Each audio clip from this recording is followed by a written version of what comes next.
კასპში ყოფილი ცოლის განსაკუთრებული სისასტიკით მკვლელობაში ბრალდებულ ზურაბ ბურდულს უბადო პატიმრობა მიესაჯა. გადაწყვეტილება გორის რაიონული სასამართლოს მოსამართლემ გერმან დადიშკელიანმა დღეს გამოაცხადა. დანაშაული 2025 წლის 25 სექტემბერს მოხდა. გამოძიების თანახმად ზურაბ ბურდული ყოფილ ცოლს 34 წლის თათია ლომინაძეს განსაკუთრებული სისასტიკით გაუსწორდა. ახალგაზრდა ქალს ჭრილობები მიაყენა და ბენზინი გადაასხა. თათია ლომინაძის მდგომარეობა უმძიმესი იყო. მას სხეულის 80% ქონდა დამწვარი და მკურნალობას თბილისში დამწვრობის ცენტრის რეანიმაციულ განყოფილებაში გადიოდა. თუმცა 2025 წლის 2 ოქტომბერს საავადმყოფოში გარდაიცვალა. 43 წლის ზურაბ ბურდული იმავე დღეს დააკავეს. თავდაპირველად ბრალის სისხლის სამართლის კოდექსის მე-11 პრიმა, მე-19, 109 მუხლის თ, კ და მ ქვეპუნქტებით განზრახ მკვლელობის მცდელობა დამამძიმებელ გარემოებებში.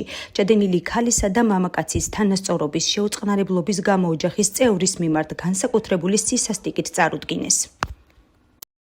სრულდა ბრალდებულ ზურაბ ბურდულის მიმართ არსებითი განხილვის ხდომა. მას ბრალიედებოდა საქართველოს სისხლის სამართლის კოდექსის 109 მუხლის თ, კ და მ ქვეპუნქტებით, ასევე 177 მუხლის პირველი ნაწილით გათვალისწინებული დანაშაულების ჩადენაში, რაც გულისხმობს ყოფილი მეუღლის განსაკუთრებული სისასტიკით განზრახ მკვლელობას, ქალის და მამაკაცის თანასწორობის შეუწყნარებლობის მოტივით ოჯახის წევრის მიმართ, ასევე ქურდობაში სასამართლომ სრულად გაიზიარა ბრალდების მხარის არგუმენტები და ბრალდებულს მიესაჯა უვადო თავისუფლების აღკვეთა. ბრალდებული ოჯახის უფლებებს ვიცავ. მე დღეს გორის რაიონულ სასამართლოს მიერ მოხდა გამოცხადება.